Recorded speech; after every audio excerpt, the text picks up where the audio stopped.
نحمده ونصلي ونسلم على رسوله الكريم وعلى آله وأصحابه أجمعين أما بعد فأعوذ بالله من الشيطان الرجيم بسم الله الرحمن الرحيم واتل عليهم نبأ إبراهيم صدق الله مولانا العظيم۔ درود شریف پڑھیں، اللہم صلی علی سیدنا مولانا محمد معدن الجود والکرم وآلہ وصحبہ وبارک وسلم۔ محترم سامعین، درس تفسیر میں حضرت ابراہیم خلیل اللہ علی نبینا علیہ الصلوۃ والتسلیم کا تذکرہ چل رہا ہے۔ گزشتہ کل حضرت ابراہیم علیہ السلام کے تذکرے میں حضرت ابراہیم علیہ السلام کو آگ میں ڈالنا اور پھر اللہ تعالیٰ کا آپ کی حفاظت فرمانا، ہدہد اور گرگٹ کا اپنے حساب سے گرگٹ کا پھونکے مار کر آگ کو تیز کرنا اور ہدہد کا چونچ میں پانی لا کر کے اسے بجھانے کی کوشش کرنا، یہ سارے واقعات بیان ہوئے تھے۔ حضرت ابراہیم علیہ السلام نے مختلف انداز سے نمرود کو اور اس کے درباریوں کو، اپنی قوم کو تبلیغ فرمائی۔ اس میں سے ایک موقع یہ بھی آیا تھا کہ نمرود نے یہ کیا تھا کہ سارا غلہ، اناج، یہ وہ جب ایک مرتبہ قحط ہوا تو اس نے اپنی تحویل میں لے لیا، اور لوگ اس کے پاس اناج لینے کے لیے آتے تو سجدہ کرواتا، جو بھی جاتا اس سے پوچھتا تیرا رب کون؟ لوگ کہتے کہ تو ہمارا رب ہے، تو پھر اسے اناج دیتا تھا۔ حضرت ابراہیم علیہ نبینا علیہ الصلوۃ والتسلیم ہی بھی جو ہے اپنے گھر بار کے لیے غلہ لینے کے لیے اس کے پاس گئے، چونکہ سارا اناج غلہ سب اس نے اپنی ملکیت میں کر لیا تھا۔ تو اس نے حضرت ابراہیم علیہ السلام سے بھی پوچھا کہ تمہارا رب کون؟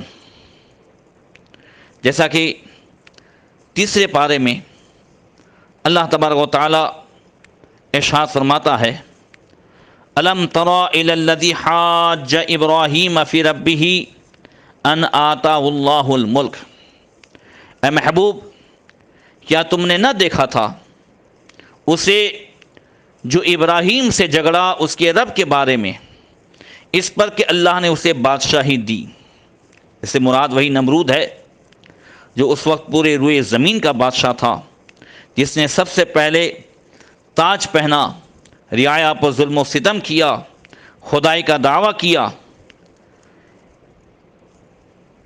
حضرت ابراہیم علیہ السلام سے جب اس نے پوچھا تمہارا رب کون، تو آپ نے فرمایا اذ قال ابراہیم ربی الذی یحیی و یمیت۔ جبکہ ابراہیم نے کہا کہ میرا رب وہ ہے کہ زندہ کرتا ہے اور مارتا ہے، جو جلاتا ہے اور جو مارتا ہے وہ میرا رب ہے۔ یعنی جسموں میں موت و حیات کو پیدا کرتا ہے۔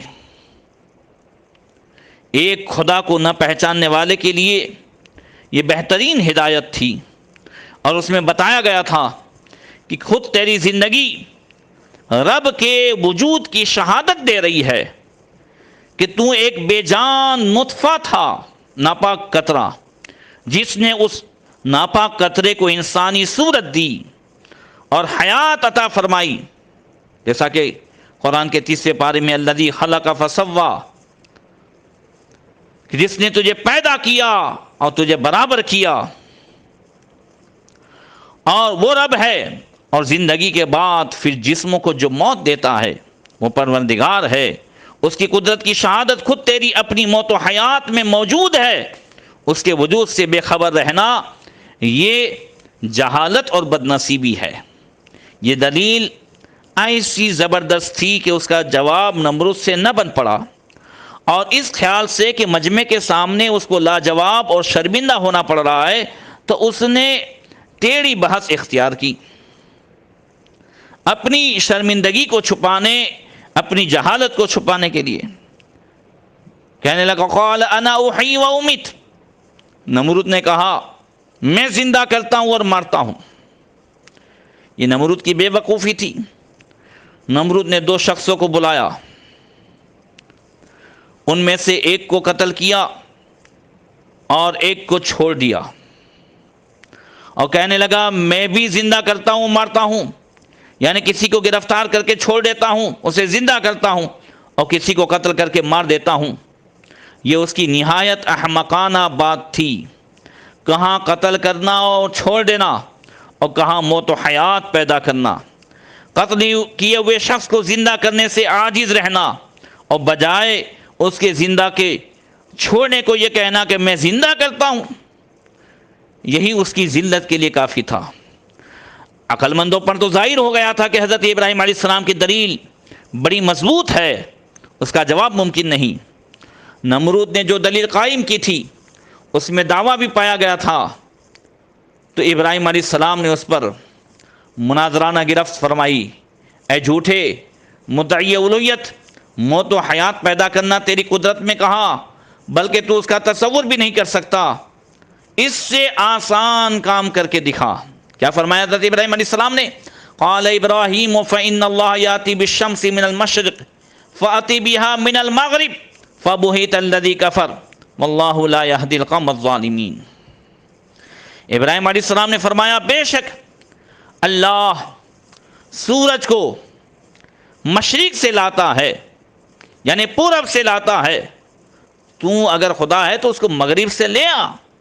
تو ہوش اڑ گئے کافر کے، اور اللہ راہ نہیں دکھاتا ظالموں کو۔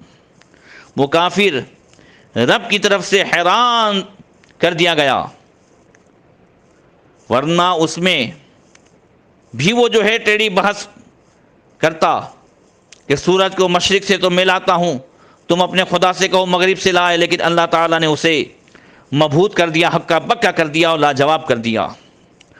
وہ اس طرح ذلیل ہوا کہ جب اس سے کوئی جواب نہ بن سکا تو کہنے لگا کہ جاؤ میرے پاس کوئی اناج وناج تمہارے لیے نہیں ہے، تم اپنے رب سے مانگو، وہی تمہیں اناج دے گا جس کی تم عبادت کرتے ہو۔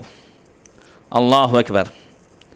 حضرات، حضرت ابراہیم علیہ السلام کا وہ توکل دیکھیں، وہ بھروسہ دیکھیں، ہر موڑ پہ، ہر آزمائش پہ حضرت ابراہیم علیہ السلام نے جو اللہ کی ذات پہ بھروسہ کیا ہے۔ کل آپ نے سنا ہی تھا، آج بھی دیکھیں کہ جب نمرود شکست کھا گیا، ہار گیا دلیلوں سے، اور حضرت ابراہیم علیہ السلام کو اس نے اناج نہیں دیا، کہا جاؤ اپنے رب سے لو، تو کیا کیا حضرت ابراہیم علیہ السلام نے؟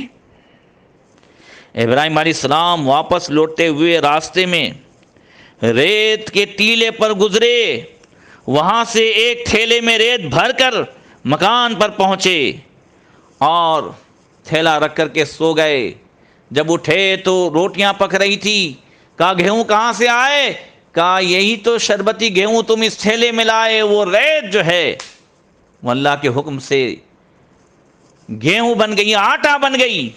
اللہ اکبر۔ یہ ہے حضرت ابراہیم علیہ السلام کو معجزہ اور خدا کی قدرت۔ اور ایک روایت میں کہ حضرت ابراہیم علیہ السلام نے ریت بھر کے دعا کی اور اللہ تعالیٰ نے اس ریت کو جو ہے وہ آٹا بنا دیا۔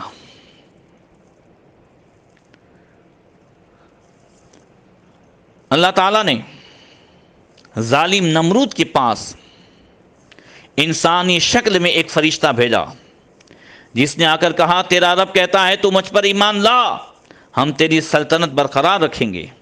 وہ بولا رب تو میں ہی ہوں، میرا رب کون ہے؟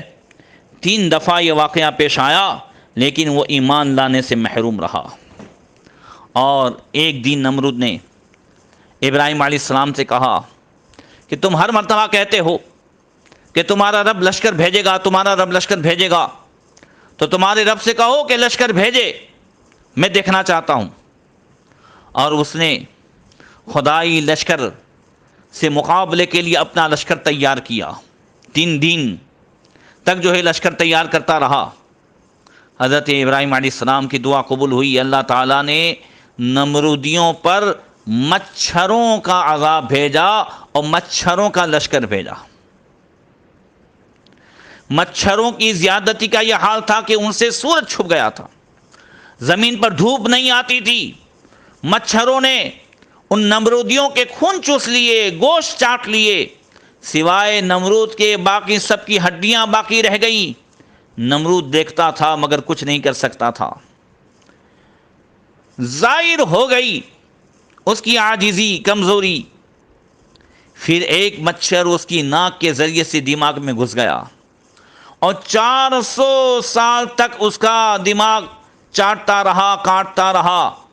نمرود نے 800 سال تک حکومت کی ہے، 400 سال تک تو اچھی طریقے سے اس نے حکومت کی، یعنی خوب جو ہے عیش و آرام کیا، اور 400 سال تک لوگوں سے سجدہ کراتا رہا، مگر مچھر کے دماغ میں گھسنے کے بعد اب اس کے یہاں کے حاضری کے آداب یہ تھے کہ جب کبھی اس کے سر پر جھوٹا پڑتا تھا تو مچھر کاٹنا چھوڑ دیتا تھا، اور جب جو ہے جھوٹا نہیں پڑتا تھا تو مچھر کاٹنا شروع کر دیتا تھا۔ 400 سال تک سجدہ کرانے والا نمرود اپنے دربار کے آداب مقرر کرتا ہے کہ اب جو بھی آئے تو سر پہ جھوٹا مارے۔ اللہ اکبر۔ اسی طریقے سے مسلسل 400 سال تک پٹتا رہا اور بڑی ذلت کے ساتھ جو ہے وہ مر گیا۔ یہ ہے اس خبیث کے جو ہے اللہ اس کے نبی حضرت ابراہیم خلیل اللہ علیہ الصلوۃ والتسلیم کے جھٹلانے کا انجام۔ یہاں پر جو ہمارے لیے سبق ہے اس کو بھی دیکھیں۔ حضرت علامہ عبد المصطفیٰ اعظمی رحمۃ اللہ تعالی علیہ اس واقعے کے نقل کرنے کے بعد فرماتے ہیں کہ حضرت ابراہیم علیہ السلام اللہ تعالیٰ کی توحید کے اعلان پر پہاڑ کی طرح قائم رہے، نہ نمرود کی بے شمار فوجوں سے ڈرے، نہ اس کے ظلم و جبر سے مرعوب ہوئے، بلکہ جب اس ظالم نے آپ کو آگ کے شعلوں میں ڈلوا دیا اس وقت بھی آپ کے اس پائے عزم و استقلال میں بال برابر بھی لغزش نہیں ہوئی، اور آپ برابر نعرے توحید بلند کرتے رہے۔ پھر اس بے رحم نے آپ پر دانہ پانی بند کر دیا، اس پر بھی آپ کی عزم و استقامت میں ذرہ برابر فرق نہیں آیا۔ پھر اس نے آپ کو مناظرے کا چیلنج کیا اور دربار شاہی میں طلب کیا تاکہ شاہی رعب و دبدبا دکھا کر آپ کو مرعوب کر دے، لیکن آپ نے بالکل بے خوف ہو کر مناظرے کا چیلنج قبول کیا۔ دربار شاہی میں پہنچ کر ایسی مضبوط دندان شکن دلیل پیش فرمائی کہ نمرود کے ہوش اڑ گئے اور وہ ہکا بکا ہو کر لاجواب اور خاموش ہو گیا، اور بھرے دربار میں اس کلمہ حق کی تجلی ہو گئی کہ جاء الحق وزهق الباطل ان الباطل کان زہوقا۔ حق آیا اور باطل مٹ گیا، بے شک باطل کو مٹنا تھا۔ بالآخر حضرت ابراہیم علیہ السلام کی صداقت و حقانیت کا پرچم سر بلند ہو گیا اور نمرود ایک مچھر جیسی حقیر مخلوق سے ہلاک کر دیا گیا۔ حضرت ابراہیم علیہ السلام کے اسوہ حسنہ سے علماء حق کو بھی سبق لینا ہے، ہم سب کو بھی سبق لینا ہے کہ باطل پرستوں کے مقابلے میں ہر قسم کے خوف و ہراس اور تکلیفوں سے بے نیاز ہو کر آخری دم تک ڈٹے رہنا چاہیے، اور یہ ایمان و یقین رکھنا چاہیے کہ ضرور ضرور اللہ تعالیٰ کی مدد ہماری جو ہے دستگیری فرمائے گی، اور بالآخر باطل پرستوں کے مقابلے میں ہم ہی فتح مند ہوں گے، اور باطل پرست یقیناً جو ہے وہ خائب و خاسر ہو کر ہلاک و برباد ہو جائیں گے۔ اور دوسرا سبق یہ کہ یہ ایمان و عقیدے کی مضبوطی کے ساتھ رہنا چاہیے۔ اللہ تعالی ہم حق پرستوں کو غیب سے روزی کا سامان دے گا، کیونکہ ظالم نمرود نے جب حضرت ابراہیم علیہ السلام کو غلہ دینا بند کر دیا اور ملک بھر میں ان کو کہیں ایک دانہ بھی نہیں ملا، تو اللہ تعالیٰ نے ریت اور مٹی کو ان کے لیے آٹا بنا دیا، اور اسلام کی حقانیت کا سورج چمک اٹھا کہ ان اللہ هو الرزاق ذو القوۃ المتین، بے شک اللہ ہی بڑا رزق دینے والا، قوت والا، قدرت والا ہے۔ بہرحال حضرت ابراہیم علیہ السلام کا یہ طرز فکر و عمل اور آپ کا یہ اسوہ، آپ کا طریقہ تمام حق پرست عالموں کے لیے چراغ راہ ہے، اور حقیقت یہ ہے کہ آپ کا اسوہ حسنہ پر عمل کرنے والے ضرور ضرور کامیابی سے ہمکنار ہوں گے۔ یہ وہ تابندہ حقیقت ہے جو آفتاب عالم تاب سے بھی زیادہ تابناک و روشن ہے۔ اللہ اکبر۔ آج بھی ہو جو ابراہیم کا ایما پیدا آگ کر سکتی ہے انداز گلستہ پیدا۔ اللہ تعالی ہم سب کو عمل کی توفیق عطا فرمائیں۔ حضرت ابراہیم علیہ السلام ہی کی یاد ہے قربانی، جس کے مسائل ذکر کیے جا رہے ہیں، اور انشاءاللہ تفصیلاً اس کا تذکرہ آئندہ بیان ہوگا۔ قربانی کے جانور کو جو ہے وہ بعیب ہونا چاہیے۔ اس میں سے آج صرف ایک مسئلہ بیان کرتا ہوں کہ قربانی کے جانور مان لیجئے کہ بالکل تندرست تھا اور اس کے سینگ بڑے اچھے و مضبوط تھے، اور دو جانور میں لڑائی ہوئی اور سینگ ٹوٹ گیا، تو سینگ قربانی کے بکرے کا یا کسی کا بھی اگر تھوڑا سا ٹوٹا ہے یا آدھا ٹوٹا ہے تو اس سے قربانی ہو جائے گی، مگر سینگ اگر اس کی جڑ تک جو ہے ٹوٹ گیا ہے، جڑ سے ٹوٹ گیا ہے، تو پھر قربانی جائز نہیں۔ پھر انشاءاللہ بیان ہوگا۔ اللہ تبارک و تعالی ہم سب کو نور قرآن سے منور فرمائے۔ السلام علیکم ورحمۃ اللہ وبرکاتہ۔